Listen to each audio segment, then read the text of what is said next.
As infecções sexualmente transmissíveis são consideradas um problema de saúde pública e estão entre as doenças transmissíveis mais comuns. Bom, nesse período de carnaval, em especial, a Secretaria Municipal de Saúde a campanha de prevenção de infecções sexualmente transmissíveis. A responsável pela campanha, nossa convidada aqui no programa Espaço Aberto, pela TV e Rádio Câmara, é a Josiane Fernandes Carrapato, coordenadora do programa IST AIDS em Bauru. Josiane, eu queria te agradecer por ter aceito o convite para conversar conosco. Eu que agradeço, é um prazer estar aqui para a gente estar divulgando e fazendo prevenção, né? Com certeza. Bom, eu sou Lidiane Oliveira, comigo aqui nos trabalhos técnicos pela Rádio Câmara, Carol Garcia, e pela TV Câmara, o Rafael Marobo. Essa campanha é uma campanha em Bauru, promovida pela Prefeitura, mas ela está alinhada com as ações do Ministério da Saúde e também com o Programa Estadual de Prevenção a Doenças Transmissíveis, né, Josiane? Sim, na verdade, o programa municipal, ele está atrelado diretamente com o Ministério da Saúde, né? E o CRT São Paulo, que é um centro de referência, que é o Programa Estadual. Então, todas as questões das ações, elas já vêm, né, dentro do Ministério, né? Então, nós estamos atrelados aí junto com o governo federal e governo estadual e o municipal. A estratégia dessa edição da campanha é a abordagem de prevenção combinada do HIV. O que é e como funciona essa estratégia? Então, vamos pensar que antigamente a gente só falava do uso do preservativo. E a gente sabe que a população, desde que o mundo tem a questão, eu não uso preservativo, eu chupo a bala com papel. Então, o que a prevenção combinada traz? Não é só esse método. A gente tem várias estratégias da prevenção combinada. E a gente vai trabalhar a prevenção combinada com a subjetividade de cada indivíduo. Então, cada pessoa que chega, a gente vai conversar. Como que você, né, hoje a relação sexual para você, como funciona? Então, por exemplo, se é um trabalhador do sexo, tá?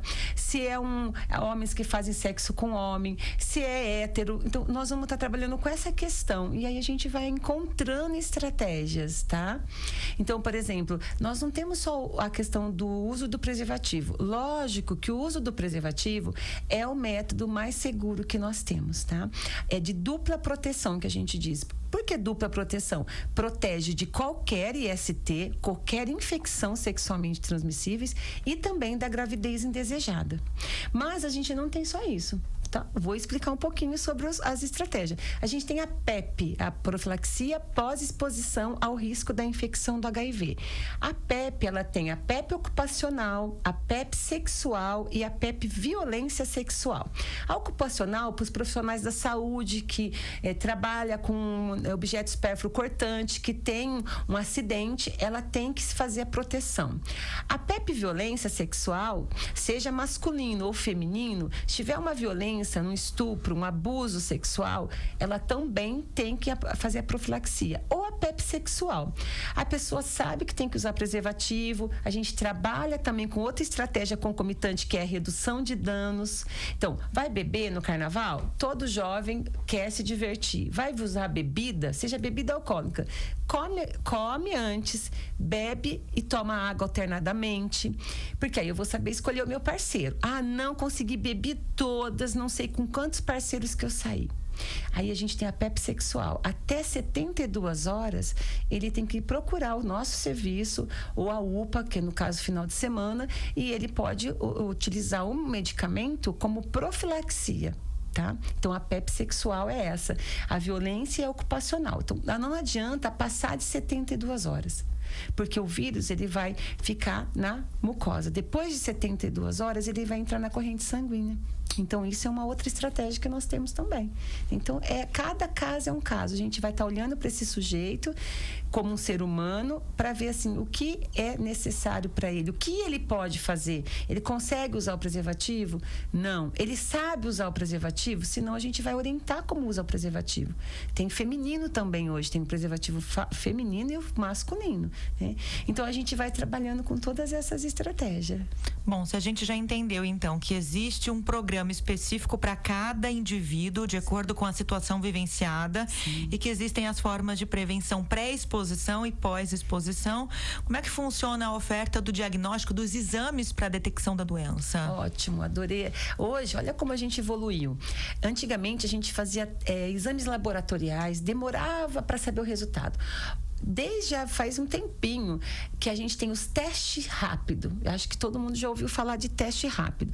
O teste rápido, você vai saber em torno de 20 minutos o processo todo de pré-aconselhamento, pós-aconselhamento e testagem é no máximo 1 hora, mas em 20 minutos eu já tenho o resultado para teste rápido de HIV, que é um teste de diagnóstico, teste de sífilis, hepatite B e hepatite C, que é de triagem. Vou explicar um pouquinho isso. Então, o HIV, se deu um teste 1 reagente, a gente repete o teste 2, deu reagente, ele está com diagnóstico de HIV.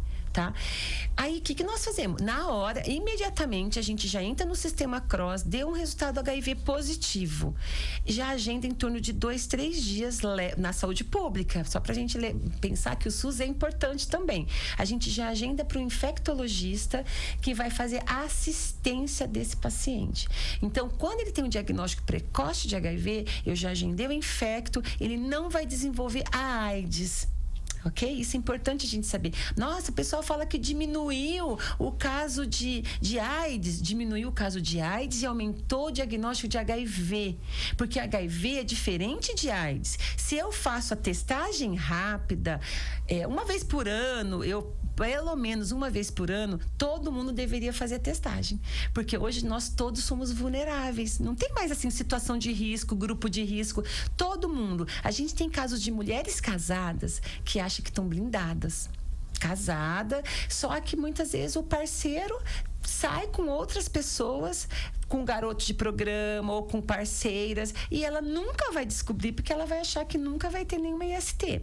Então, esse já tem o diagnóstico. Se der sífilis reagente, a gente pede um outro exame, que é o VDRL, que a gente vai ver o que é a titulação. Porque uma vez com sífilis, todo teste rápido vai dar reagente, porque vai ficar uma cicatriz imunológica. Mas aí nós vamos lá e fazemos o VDRL para ver se é só cicatriz ou se teve uma nova infecção.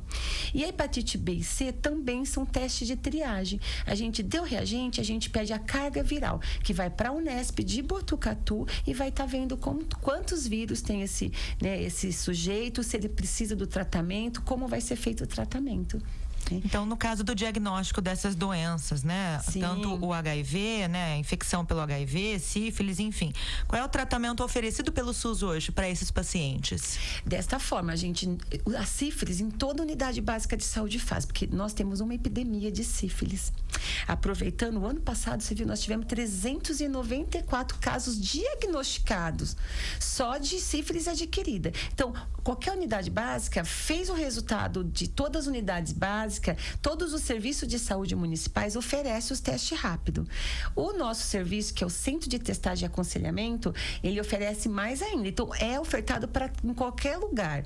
Então, o quanto é importante, deu diagnóstico, já vai tratar sífilis no posto de saúde. HIV tem um centro, e hepatite já é mais referência, que é o Centro de Referência em Moléstia Infecto-Contagiosa. Deu reagente hepatite, pede o PCR, a gente que colhe o sangue, tem o resultado e já pelo sistema CROSS vai agendar consulta com o infecto do centro de referência. Então, é ofertado assim com muita qualidade, sabe? Porque às vezes a gente acaba, eu não vou porque é SUS, vai demorar. Não, a gente cuida muito bem para não evoluir, porque as IST pode evoluir muito rápido, né? Então, a gente cuida muito, com muito carinho, e isso é a prevenção, né? Hoje a gente usa o medicamento, inclusive, para prevenção. Antigamente, a gente tratava a pessoa que tinha diagnóstico de HIV só quando ela estava com a célula de defesa abaixo de 200. É um exame que a gente fala de CD4. Hoje, não. Ele tem HIV, o tratamento é ofertado para todo mundo, para ele não desenvolver a AIDS. Então, os testes rápidos veio para revolucionar. Em 20 minutos, eu já sei se eu tenho alguma doença. As pessoas, muitas vezes, têm medo de procurar.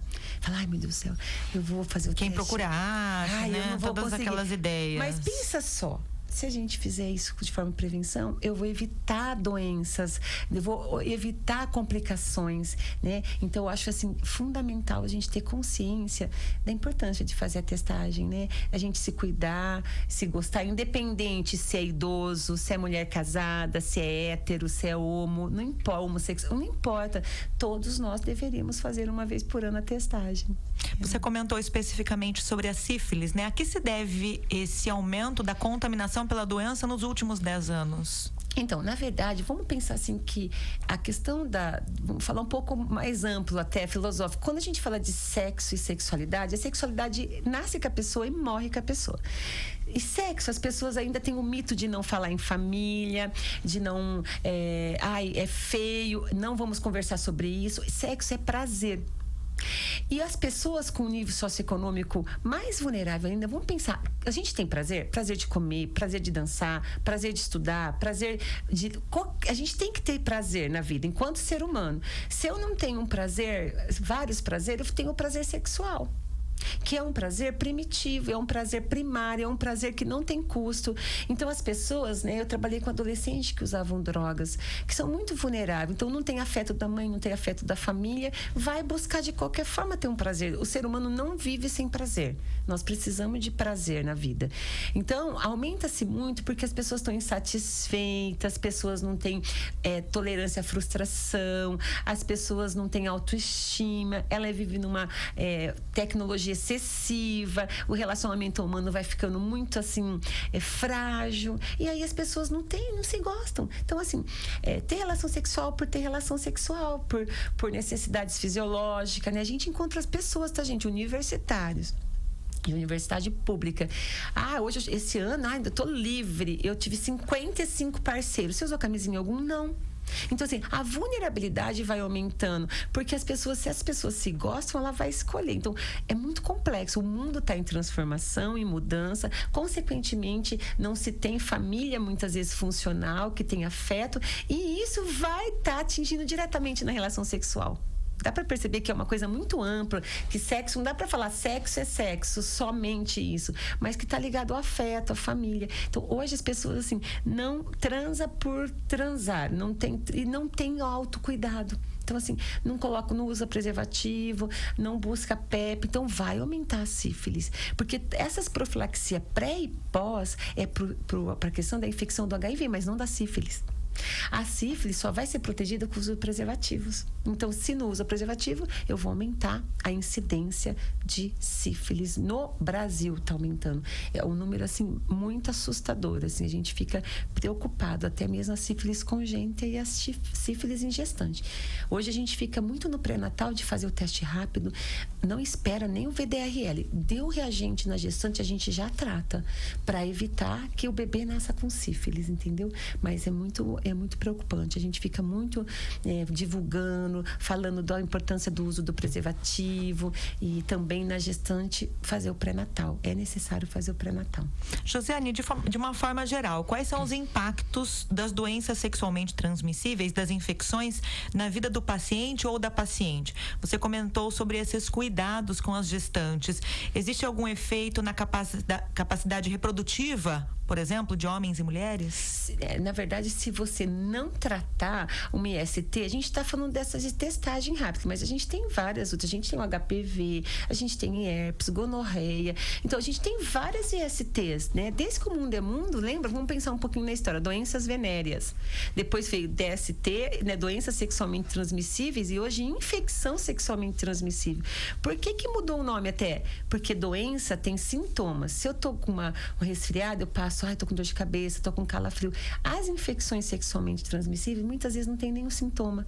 Então, ela fica quietinha no organismo e a pessoa não sabe que ela tem uma infecção. Então, se ela não tratar, ela pode causar esterilidade, ela pode causar câncer de pênis, câncer de colo de útero, várias outras complicações, inclusive a sífilis terciária até a morte. Imagina, a sífilis é sífilis. Não, a sífilis pode causar morte. Se eu não fizer o diagnóstico precoce, ela vai primária, secundária e terciária. Na fase terciária, ela já está atingindo órgãos e ela pode causar o óbito. Né? Então tem umas consequências super sérias e até no bebê também, né? A sífilis congênita, se não trata, cegueira, vários problemas, né? Então é muito complicado. Se a gente não fizer o diagnóstico precoce, pode virar muitas coisas aí. Até o HPV, vamos pensar, agora veio a vacina para as meninas, lembra, na escola, e aí estendeu para os meninos também, porque o câncer de colo de útero é altíssimo e é causado pelo HPV. Então a gente está tentando falando de qualquer forma fazer a prevenção. E falando em HPV, a mulher também tem que fazer o Papa Nicolau uma vez por ano. Porque ela faz prevenção fazendo o Papa Nicolau. Mas não, imagina. Não, tem que fazer. É sexualmente ativa, tem que fazer o Papa Nicolau. Que eu posso fazer o diagnóstico precoce também de câncer de colo de útero. Tá, não consegui fazer prevenção, não usei o preservativo, não teve um diagnóstico. Então, para mim diagnosticar HPV, se não tiver, no caso, verrugas, bolhas, ela pode ser o HPV sem nenhum sintoma. Nem tem nada. O Papa Nicolau vai diagnosticar isso na mulher. Porque às vezes tem pessoas que têm 20 anos assintomático, não tem cheiro, não tem ardência, não tem verruga, não tem bolha, não tem nada, mas tem o HPV. Né? Então a importância da gente se gostar mesmo, né? Se valorizar, e aí autoimagem, autoestima, pra gente poder lidar com todas essas infecções. São muitas, né? Muitas. Tem hepatites que estão sendo descobertas. A gente não tem hepatite A, B e C. A gente tem vários tipos de hepatite. É que essas são mais comuns e o que mais se estuda para fazer prevenção. Mas a gente tem muitas coisas de infecções. A gente está falando algumas para as pessoas ficarem mais alertas, que são as incidências maiores. Mas tem muitas, né? Tem a herpes genital, que também pode estar... Tem ISTs que pode passar pelo beijo, se tem algum corte, alguma coisa assim, que nem a sífilis, a questão da herpes. Então, beijei 40 pessoas, também posso pegar. A transmissão é que nem uma escala. Primeiro, sexo anal. O sexo anal é onde tem mais vascularização, mais irrigação, mais possibilidade de transmissão. Depois sexo vaginal e depois sexo oral. Também podemos pegar IST com sexo oral. Okay. Agora, falando especificamente da distribuição geográfica desses casos, em especial os casos de AIDS, a gente tem alguns números que foram fornecidos pela Secretaria Municipal de Saúde aqui para a nossa redação. Sim. Que mostram que a maior concentração está nas regiões sul e sudeste. Região sul, 19% do total de casos de AIDS no país, e região sudeste, 51%. E o que impressiona é que são os estados mais ricos do país. A gente tem aquele estereótipo de que os pacientes com AIDS são a população mais vulnerável. Na verdade, os números mostram o contrário. O que é que isso significa? O que é que isso representa para vocês que trabalham na área da saúde pública? Então, olha, quando a gente fala a região sudeste, pensa só, a gente tem muita população jovem, Bauru, por exemplo, universidades, é muito amplo isso. Então, que tem mais condições econômicas, que vai para as baladas, né? Tem casas de swing, casas, e mesmo no município, a gente vai descobrindo, atendendo essas pessoas, que tem muita essas coisas da balada, né? LGBT, assim, o quanto que isso, se eu tenho mais recurso financeiro, eu tenho mais possibilidade de ter isso, né? Então, aumenta, porque também, o que você falou é importante. A gente tem o PrEP, que é a profilaxia pré-exposição ao risco da infecção do HIV, e que ela vem assim, é muito interessante. São pessoas que já se aceitam, têm uma identidade, por exemplo, se é homossexual ou casal soro diferente, né? Que é a população que a gente mais atende na PrEP. Ele já se gosta, mas ele tem uma profissão, ele tem recurso financeiro, ele tem status social, e ele realiza sexo sem preservativo. Então, ele busca aquilo para ele se apropria. Então, o quanto isso, se ele tem relação sexual desprotegida e vai usar sua PrEP, ele tem muito mais risco de ter outras IST. E aí, se ele não usa PrEP, e se ele não se a família não aceita a questão da homossexualidade, há mais dificuldade de ele ter um parceiro fixo, ele vai ter vários parceiros, porque ele precisa se encontrar, ele precisa se aceitar. Então, essa região sudeste é uma região mais rica, onde tem muito mais recurso para mim me divertir. Diversão sem responsabilidades, obviamente, vai dar em ST. Em algum momento vai dar uma infecção sexualmente transmissível. Porque diversão, não há diversão para a população jovem sem ter, no final, um rala e rola, né? Porque o sexo está muito presente na população jovem. Eu acredito que seja isso, assim. Eu não estudei tão profundo, mas a região sudeste é muito rica, assim, comparando com a região nordeste, né? Então, há muito mais essa possibilidade de escolha de diversão, escolha de parceiros, múltiplos parceiros. Em Bauru, a gente tem um número também também atualizado com relação ao número de casos em 2019, foram notificados 105 casos de HIV e 19 casos de AIDS, totalizando aí 124 casos de HIV/AIDS. Por que essa diferenciação? Você chegou até a mencionar ao longo da entrevista, né, na forma de registrar a infecção, algumas já com a doença se alastrando pelo organismo, outras ainda na fase inicial de infecção. E o que esse número, 124 casos, representa em termos de política de controle para a saúde do município? Olha, vou falar enquanto política de saúde do município. Quando a gente fala de ter, no caso, 105 casos de diagnóstico de HIV notificado, é muito importante, porque nós estamos fazendo diagnóstico precoce. Então, o que nós temos que sempre é que o meu termômetro é assim, aumentar o diagnóstico de HIV e diminuir o caso de AIDS. Isso é positivo para o município e vem de encontro com a política nacional, a política estadual, porque por isso que a gente tem campanhas do Carnaval, campanha Julho Amarelo, campanha de Outubro Sífilis, campanha Dezembro Fique Sabendo, que é para as pessoas poderem se testar e ter o diagnóstico precoce. Então, eu acho que a gente está no caminho certo, né? A gente vai nas universidades, vai para, por exemplo, jovens aprendizes que estão se descobrindo e vamos falar sobre disso com uma linguagem para eles, sabe? Sexo é bom, mas a gente precisa ter responsabilidade, como que você faz? Não adianta a gente fazer uma política, né? A gente tem um momento que nós estamos falando de abstinência sexual. Só pra gente puxar, mas não tem como, isso daí, desde que o mundo é mundo, sexo é prazeroso, então a gente tem que falar com ele de uma forma aberta, de acordo com a idade. Quando é criança pequena, que a gente vai pra escola, eu falo com as famílias, eu falo sobre afetividade, você acredita? Porque a afetividade está ligada com a sexualidade, a gente se aceitar, a gente se gostar do jeito que a gente é, descobrir os prazeres desde pequenininho, se tocar no corpo, ter isso, e a mãe dá carinho, porque aí eu vou ter autoestima e vou falar assim, peraí, eu vou escolher com quem eu vou sair. Porque eu me gosto, eu me amo, então a gente vai fazendo esse processo. Então eu fico muito feliz que nós estamos hoje fazendo diagnóstico, né? E a gente vai para essa população. A gente quer estar expandindo para profissional do sexo, que faz programa e tem alguns pontos, né? Muito vulnerável, que vem de outros estados, né? Que é aquele profissional o transexual, que não está sofrendo. Então a gente quer chegar nessa população. Porque se eu faço diagnóstico precoce e trato, eu estou cuidando desse ser humano. Então, eu acho que os dados me deixam bem tranquila, que é esse caminho que nós vamos ficar fazendo. Vamos fazer testagem. Sobre o diagnóstico, vamos cuidar de você. Fique em paz que nós estamos lá. Que legal. Josiane Fernandes Carrapato é coordenadora do programa IST AIDS, foi nossa convidada aqui no programa Espaço Aberto, divulgando as campanhas de prevenção, em especial nesse período do Carnaval em Bauru. Josiane, obrigada pela presença. Com certeza, eu vou fazer uma última. Olha, CTA é Rua 15 de Novembro, 336. Não é só na campanha de Carnaval. Nós estamos lá todos os dias. É só ligar e a gente vai o quê? Agendar o seu horário. Eu posso fazer às 7 horas. Às 7 horas a gente vai estar agendando, né? Então, não pensa que é a SUS que vai ficar na fila. Não tem fila. Se tá nervoso, vai lá no dia, a gente vai encaixar e vai fazer a testagem com vocês. Então, divulgue para família, para namorado, para amigo, que se tem dúvida, nós estamos lá para acolher, estamos lá para fazer a testagem, que é importante a gente saber do que está acontecendo conosco, né? Eu acho que eu já aproveito fazer esse alerta para as pessoas estarem indo. Informação de utilidade pública. Sim, agradeço. Obrigada, Josiane, mais uma vez. Eu agradeço a sua companhia também e até a próxima.